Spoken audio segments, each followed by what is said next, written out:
Go ahead, sorry. Okay. Welcome. I'm sure we'll have some other folks coming in.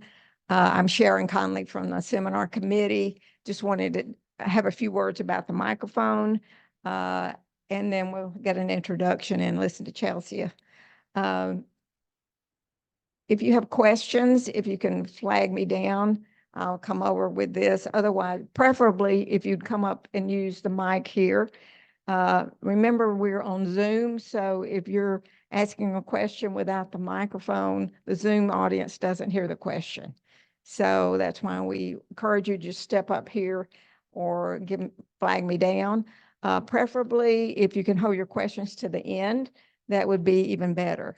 And so we'll go ahead and get started. I'm sure there'll be some others coming in. Okay. Well, hello. I am here to introduce Chelsea Bowlin. Excuse me. She has been with the Partnership for Strong Families for about 1.5 years now. Why we're doing this seminar is May is National Foster Care Month, and we just want to have awareness of this opportunity, this issue that's so passionate to so many people. Partnership for Strong Families is the lead child welfare agency in the area providing both foster care and adoption services. So please welcome Chelsea.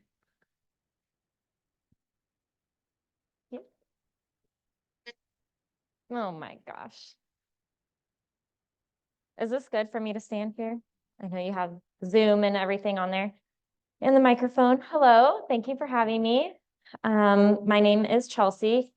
I'm guessing you guys can hear me just fine. I do work at Partnership for Strong Families. My role is to go out in the community and tell people about foster care and adoption and our need for foster and adoptive parents. I've also been a foster parent for the past 3 years, and we've adopted our 2 kids. So personal, professional life. Hopefully I can answer most of your questions at the end of this. And they told me 45 minutes, so we're gonna do our best. Do I need to point at it?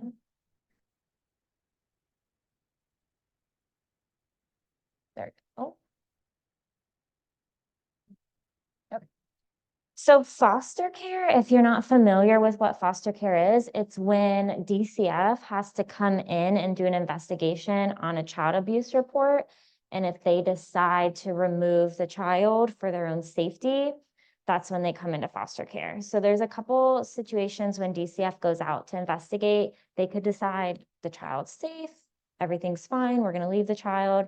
They could decide to do what's called an in-home safety plan, where a case manager is still going to help the family, go check on them, make sure everything's going okay. Worst case scenario, they decide the child or the children, because a lot of times we have sibling groups, 4 or 5 kids coming into care at once, that they need to be removed from their home for their safety. So when that happens, it's very quick.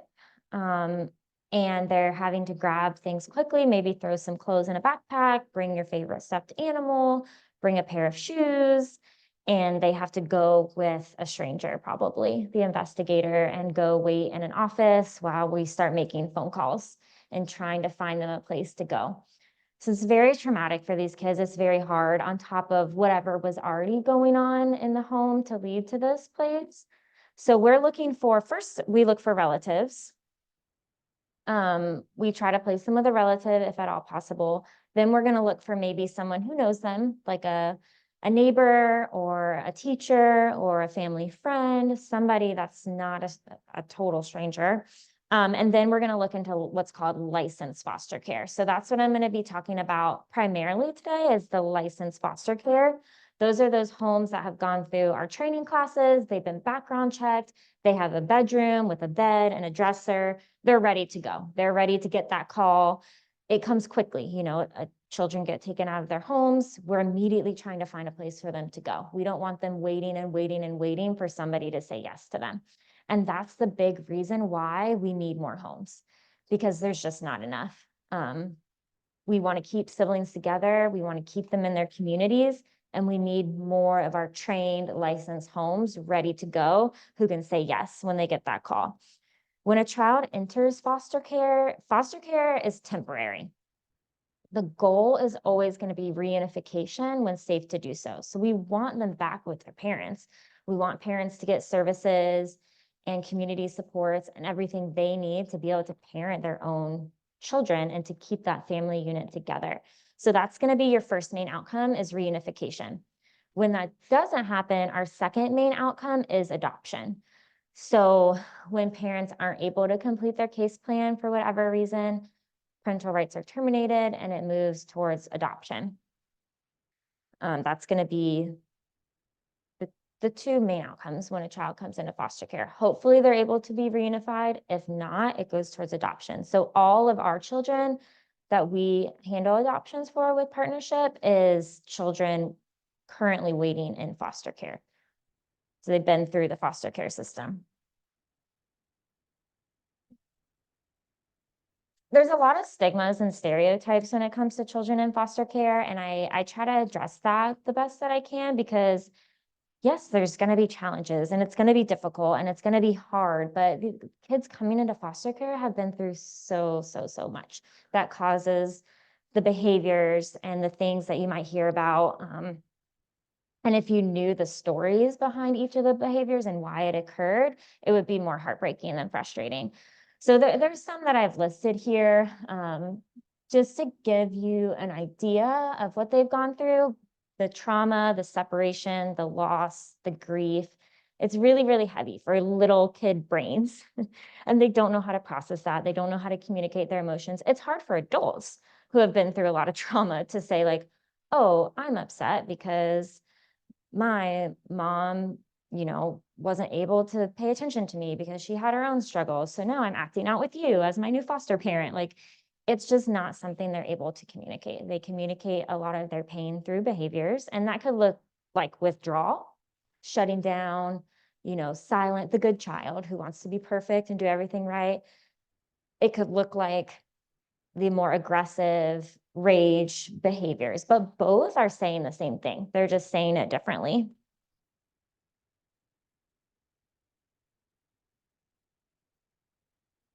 Okay, so like I mentioned before, all of our kids that are available, they're waiting to be adopted, they're in foster care. So all of that trauma that I talked about from coming into foster care, being in foster care, being separated from their parents, all of our kids who are adopted have gone through that same thing. So it's not going to be, once you're adopted, everything's fine and good. And, we fix their problems and we put them in a safe home because now they're in a better permanent place. Like, that doesn't erase everything that already happened to them. And we really need adoptive parents who are committed to that lifelong journey of healing, because it's not going to be easy and it will get better. It will take time. It takes time for kids to trust a new adult. It takes time for them to feel loved, to know they're in a safe environment. And we need people that can adopt teenagers. We need people that can adopt kids over 10 years old, kids with big sibling groups so they can stay with their siblings. Remember, these are kids that have been through foster care. We tried to reunify them. It didn't work. So sometimes kids are waiting 2 years, 3 years, 4 years, 5 years to be adopted. And we currently have over 80 children waiting right now in foster care for someone to say, yes, I will take you into my home. I will be your parent forever. We'll be your family. We'll support you past the age of 18. That's the big thing with our teenagers, is when kids age out of foster care, it's called, when they turn 18, they're not in foster care anymore. They're legally adults. But if you know any 18-year-olds, they still need a lot of support, right? They need a family. They need support with job applications, college or vocational training, financial support and financial lessons about banking and everything. They need that support system to be successful and avoid the generational cycles that brought them into foster care in the first place. When you look at statistics of kids that have aged out of foster care, it's very high incarceration rates, and all sorts of other things. But that's why we really need more adoptive parents who are willing to say yes for the sake of the children. I think a lot of times with adoption, historically we think, oh, I want to add a child to my family. You know, this is for me. I want a child. And with adoption from foster care, and I would even venture to say adoption in general, like it needs to be, it's about helping the child. You're providing a home for this child. You are doing something for them, not the other way around. A child with a history of abuse, neglect, trauma, they're not going to fill any kind of void that we have as adults or parents. We need to be that for them. We need to fill those spaces for them. I do have a video that I want to play. You might have to see if you can click and make that play. It might not because it might not be enabled, like with editing.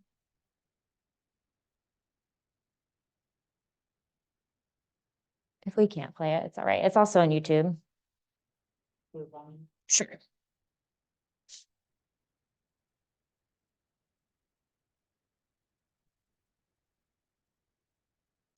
I think if you search what if partnership for strong families. What if partnership for strong families? Let's see if it pops up.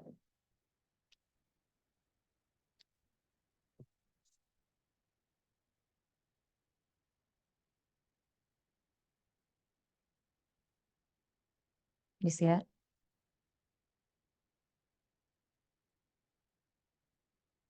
No. Yeah.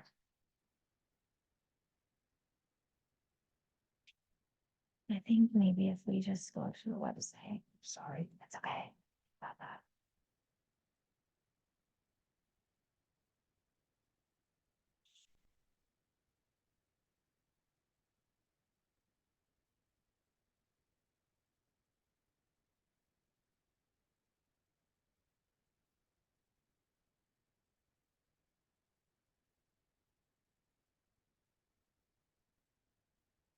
There you go.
That's good. You go back. And then can you go to the next slide? Sweat the waves. Yeah, see? I love that video. I've watched it so many times, but it every time reminds me of myself. So my husband and I started fostering 3 years ago, and I feel like I had a lot of her questions, like, what are they going to do? What are they going to play with? We didn't have any kids. So I was like, we don't have any toys. We didn't know what ages. We didn't know what gender was going to be coming into our house. So there's only so much you can do to prepare. We had a bedroom prepared, we had a bed for one child. So similarly, our first call was for 2 children. And I said yes immediately. And then I think I told my husband, hey, there's actually 2 kids coming. They were their brother and sister. And we had an extra room. We just hadn't prepared it because we thought we would go in slowly and like get our feet wet. And then it wasn't even a question. When they called and were looking for a spot for the 2 of them, they were 4 and 7 at that time. And you have all of these worries and all of these concerns. And then the second children are dropped off at your door, it's like, shh, okay, now you're in parent mode. Like they're there, you're going to feed them, you're going to take care of them, you're going to show them around the house. And a lot of those worries and concerns initially kind of fade away. It just takes stepping out there and saying yes. So yeah, it's going to be really, really hard. You're going to get attached. It's going to be hard to say goodbye. If you're doing this the right way, you're loving these kids the way they need to be loved. Yes, it's going to be heart-wrenching to let go, but hopefully if they're able to go back to their mom or their dad, that's the ultimate goal. It's really hard for kids to be forever separated from a biological family unit. And sometimes it has to happen. And sometimes that's the best scenario. Those 2 kids that came to my house are now my children forever. We did end up adopting them just because of their scenario and their case. But when we walked into foster care, we're 100% on board with reunification. And that's what it means to be a foster parent, is to hope and pray for that reunification. But when it doesn't happen, then you're there to support them to their next place, whether you're transitioning them into an adoptive home or whether that adoptive home ends up being your home. It can look like a lot of different things. You might be asked if you're willing to adopt when kids are in your home, and that's the way the case plan is going. But that doesn't mean that always has to be the scenario. You could be the bridge to something else. And like I said before, we have all different needs of kids. We need all different types of homes. So we have, kids with trauma-related behaviors, kids with complex medical needs, we have sibling groups, we have older kids, we have younger kids. We have anywhere from baby, newborn kids coming into care to 17-year-olds that are in care. And they all need a place. That could be a single mom, it could be a single dad, it could be anything in between, married, in a relationship. Like, we need special homes for all of our special kids, and every situation is different.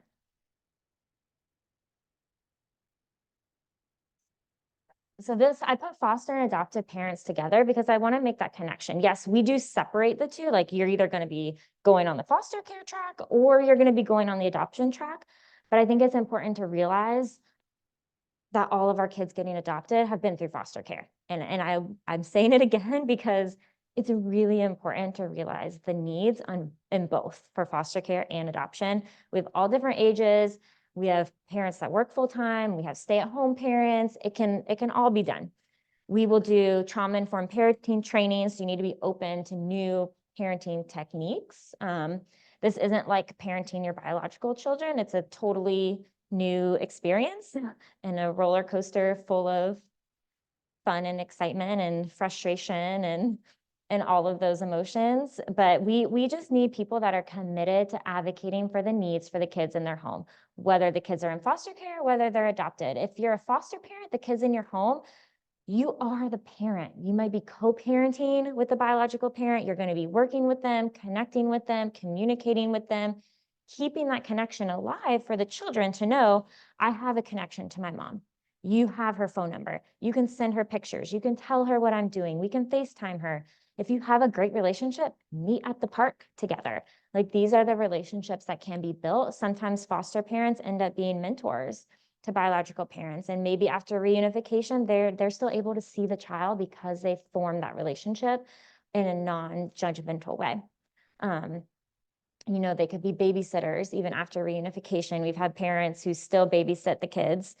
But everybody in the home, when it comes to foster care, needs to be on board, because it's beautiful and it's heartbreaking and it's going to be hard. And there's going to be days where it's like, why are we doing this? So everyone needs to be committed to this and providing the level of care that the children need. So if you're going to dentist appointments, you're going to doctor's appointments, you might be going to therapy appointments, all of the above, teacher meetings.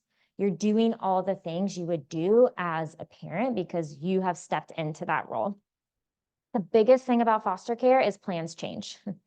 You need to be flexible. We could be starting on one route and this is the plan, and we take a total 180 and go in the other direction. So that's my number one thing, is knowing things could change at any minute. And that's really, really hard, but expecting it from the outset and trying to be flexible and knowing that you're the stable person in that child's life for the time being while they're in their home. And that's super, super important. And they really need that stability. No matter what else is going on in the courtroom or adult conversations, you're that stable person for love and nurturing. This is a book that I really like about adoption because it talks about the happy and the sad of adoption. Mary, you have a question? Well, my question was, how do you, you may be coming to this, how do you train your volunteers or your foster families? And I suspect I'm probably jumping the gun, but what support are provided for them? And do they usually have a social worker assigned to them too? Yes, we will get to all of that. So at the end, if I still did not answer that question, will you bring it back up? But adoption is happy and sad, and that both, I mentioned it earlier, but it's both. So being able to explain that to children, like you might feel happy about this and it's really happy and exciting and we finally have a permanent home for you. You could also feel sad because it's still that loss of the biological family, and adoptive parents need to realize that. You can't just brush it under the rug and we're not going to talk about it. It needs to be an open conversation to whatever level that is age appropriate and what the children are ready for, but just being open to that conversation, maintaining any relationships with biological family if possible. If they have aunts and uncles or grandparents that are safe, stable people, sometimes grandparents want to be grandparents. We have relationships with my kids' grandparents and I communicate with them and it's great. So it just depends on the situation, but having a space for all of the emotions that come with adoption is really, really important. This clicker is killing me. Oh, see? Thank you. I'm just going to tell you when I'm ready, I think. This is our supports. So if you're wondering about caregiver supports, this side is foster care and this side is adoption. So as far as financial supports, when kids come into foster care, they get Medicaid. They're eligible for ELC, which is subsidized daycare costs. They're eligible for WIC, which is the 0 to 4 women, infants, and children's program. There's a monthly subsidy that comes. That's about $550 a month per kid. It varies on the age of the child. There's a little bit of a range. That's kind of the mid-range. We do donation drives. We have other supports within partnership to help our families. Similarly, adoption, even after you adopted, you still get a monthly adoption subsidy. And children who are adopted from foster care in the state of Florida can go to college for free. So they get free tuition in the state of Florida, which is really nice. They also continue to stay on Medicaid. Those are the big ones. You can go to the next slide.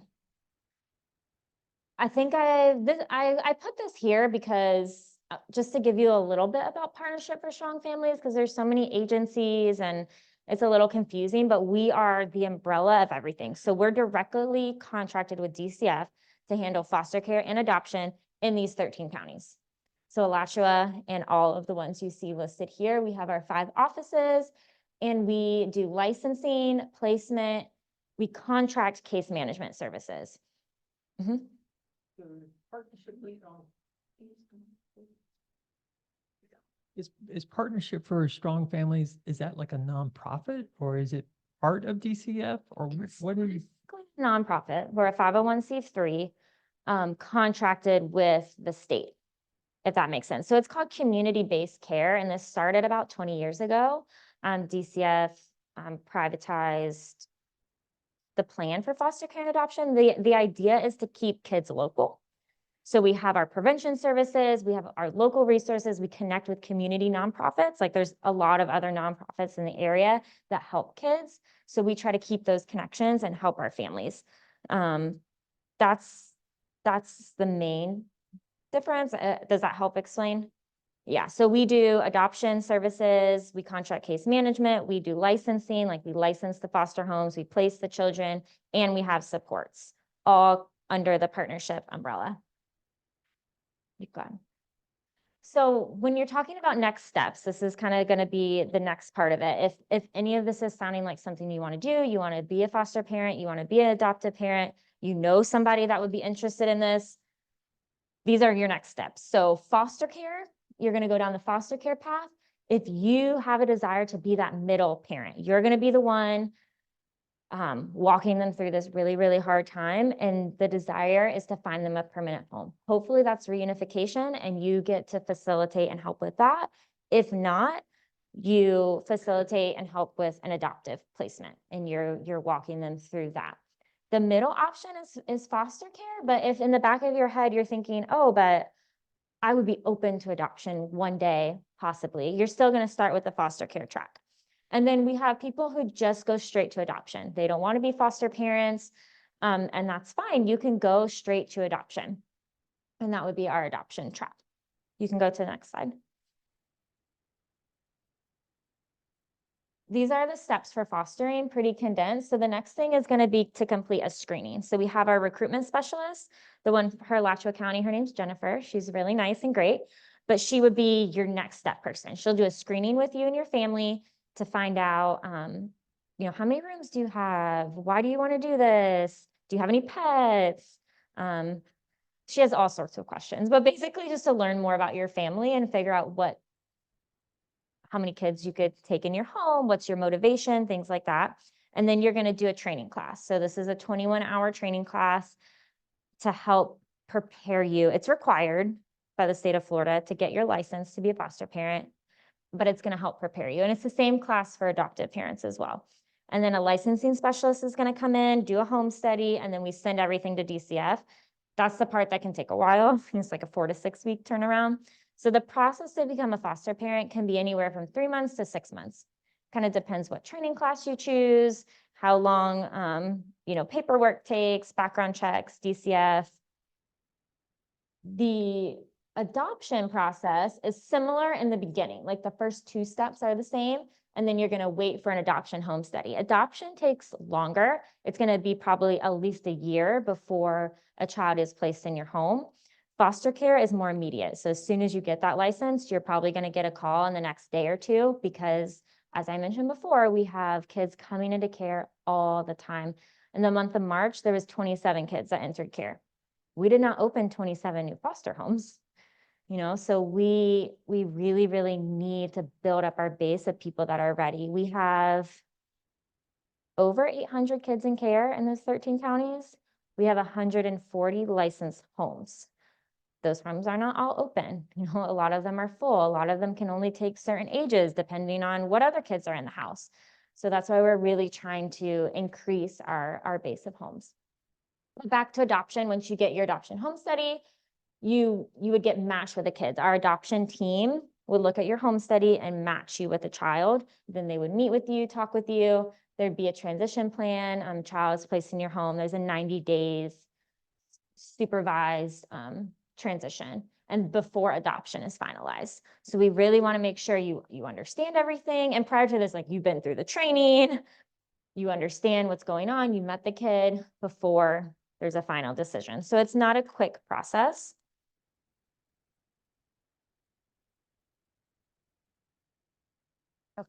So this is the training that you were asking about. It's 21 hours. Most of our classes are virtual.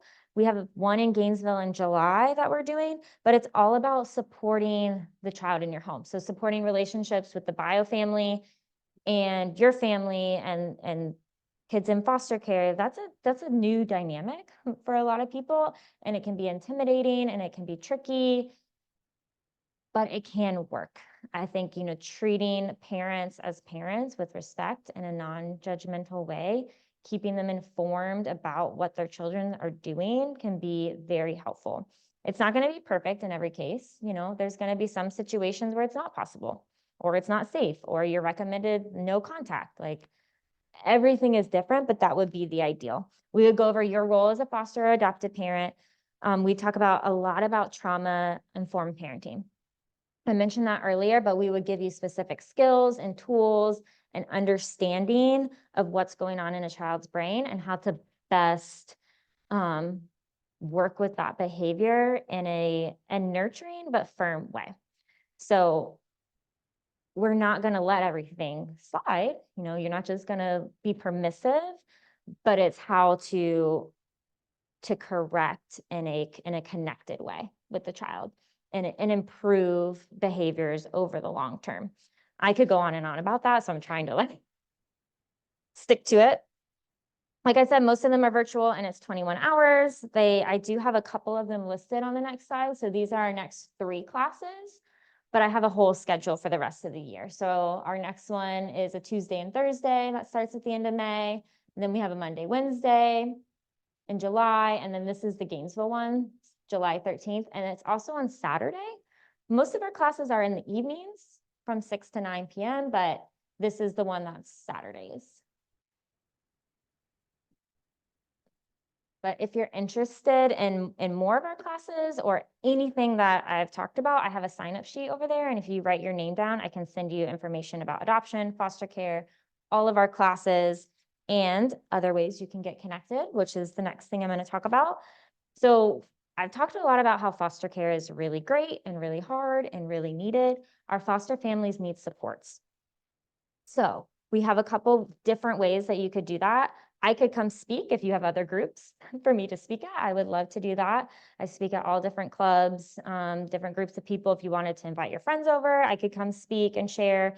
But we also do donation drives with partnerships. So we do a toy drive at the holidays, and we do back to school for school supplies. So that's a really good way to help. We also take financial donations for our Normalcy Fund and other fundraising things. As I mentioned, 501c3 also contracted with the state.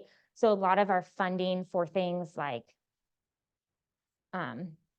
when children first come into care, they need diapers or they need wipes or they need clothes or toiletries. Our Normalcy Fund is like extracurricular activities, vacations. We sent some kids to Disney. All of those funds come from donors, and that's all fundraise stuff. So there is a definite need for fundraising. Guardian ad litem. I talked to a couple people this morning who had done guardian ad litem. Is that you did too? Okay, yeah. So guardian ad litem is a really great program too if you want to get involved in the foster care system. A guardian ad litem, there's a volunteer that is an advocate for the child. So that's something you can sign up with too. They meet with the children at least once a month, and then they're able to advocate for them in court for the child's needs and what would be in the child's best interest. We also have a lot of other things. There's Foster Florida is a great nonprofit that helps foster families. Care Portal is a really cool technology platform.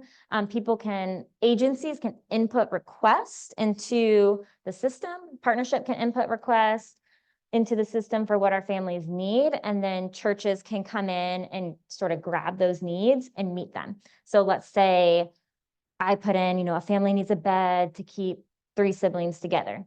And then let's say Catherine jumps in and says, our church can meet that need. And then, somebody on the Care Portal team says, oh, I'll go get the bed. I'll take it to the family. And so it connects ways to help that way with the needs. So if people are going to say yes to fostering, they also need people who are going to say yes to support them, even more so. Okay, let's see where we're at, how much time. Oh, good. Good job, me. We have maybe another video. Can we hop back on YouTube? This one is easier to find.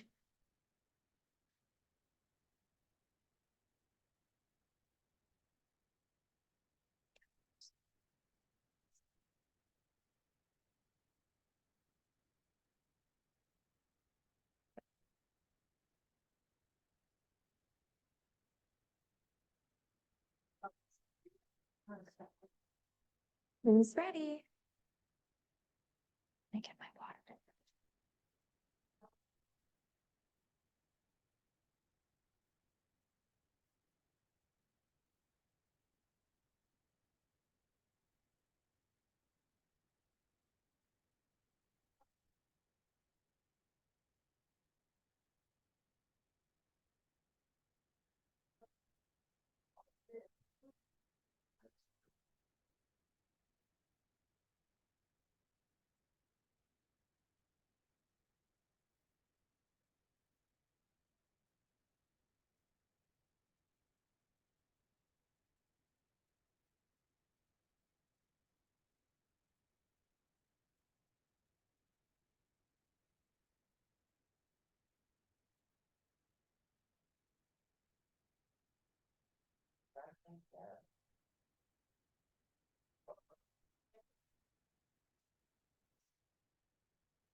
So I like that video when it comes to foster care and children in foster care or children who have been adopted, because a lot of times as adults, we think we know what's best for kids. We think we know what they need. We know what we need to give them or what we need to say to them to make them feel better. And a lot of times with kids that have been through abuse and neglect, we don't have any idea what to do. I like so many times as a parent, I'm just like, well, I don't know what to do now, but they need you to be with them. They need you to sit with them. They need you to listen as they cry, as they rage, as they scream. Just be there. Don't leave them, make a safe place for all of those emotions and feelings. And eventually it does get better. And there is healing that can come through that. And, at the end, he's like, let's rebuild and it's going to be great.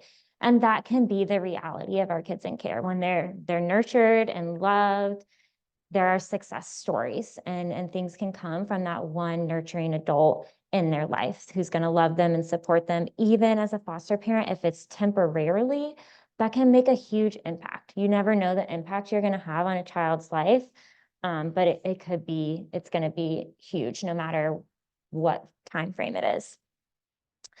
So with that is the time for questions. These are some commonly asked questions, but any other questions that anybody has, we can do that too. I'll take one. Is this it? It's ready? He said, turn it on. Oh, okay, got it. Okay, I just would like to find out, and I'm sure there's many, many different ways that a kid could end up in foster care, but if you divide it into 4 different types, what's the most common reason that they end up in care? Yeah, the most common reason by far is going to be substance abuse and misuse. So drug and alcohol abuse, which leads to unsafe environments. We have domestic violence is another one, and then environmental hazards in the home. That's just making it unsafe for the kids to be there.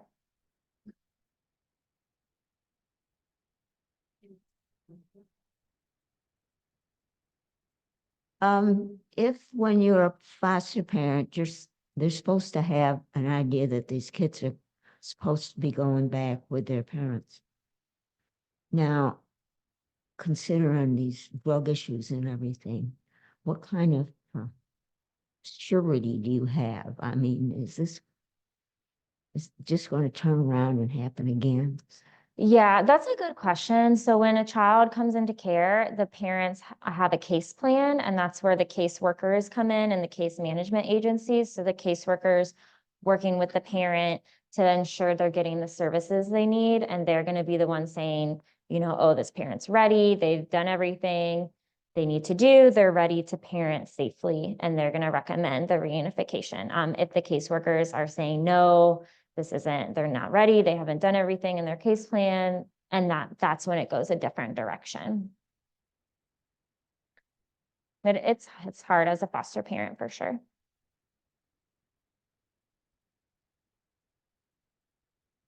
So my burning question is, come closer. The logistics, because is there a requirement that in the actual physical home, each foster child have their own room? And how do you do that? So the requirements are that they have their own bed and something to store their clothes in. So some drawers or a dresser. They can share a room if it's the same gender. So over 3 years old, children can share with the same gender. Did that answer? Anybody else?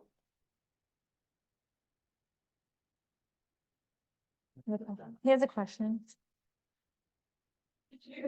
You look questioning. He doesn't have a question. He doesn't have a question. These questions up here, no. These questions up here are mostly all yes. If that helps anybody. You could work, you can have a babysitter, you can have pets, you can travel. The one you don't know is how long the kids will be with you. I can never tell you that.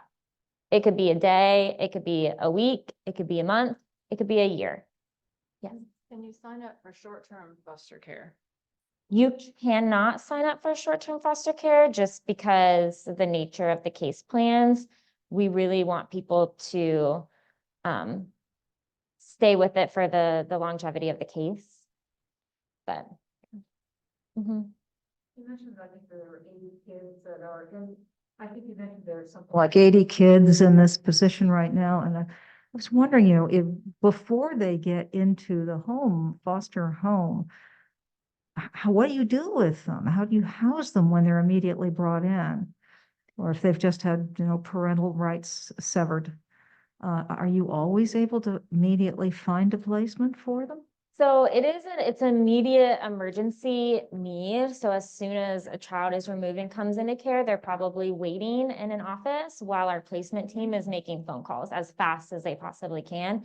Sometimes they have to find a place that can only keep them for the night and can't commit to the long term.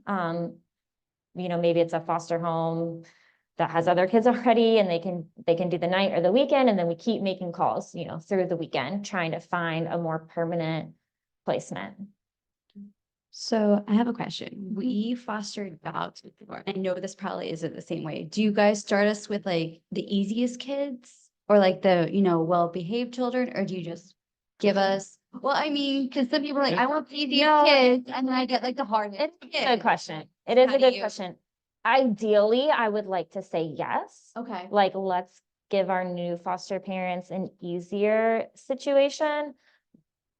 But that cannot be guaranteed with the nature of foster care because you don't know when a child is removed for the first time. You don't know all of those things. But you as the parent, you can say yes or no. So let's say you only want to start out with a certain age, or you only want to start out with a certain gender. You decide that in your head, and you even let our team know that. Like, this is our preference, 6 to 10-year-old girls. Maybe that's what you have experience with. So that is your preference. They might ask you for other things and you can say no, or you can say yes, but that's the conversation throughout the whole screening process and training process. And yeah, I would love to have everyone have a good first experience, but yeah. Thank you so much, Chelsea. And you're welcome. Oh, one more thing. I do have cards of kids in Alachua County who are in foster care right now. If you would like to take them and just pray for the kids, it has their gender and their age, no names, obviously, but I brought a bunch of those. If you guys could grab them, that would be awesome. And thank you for the work you do. Yes.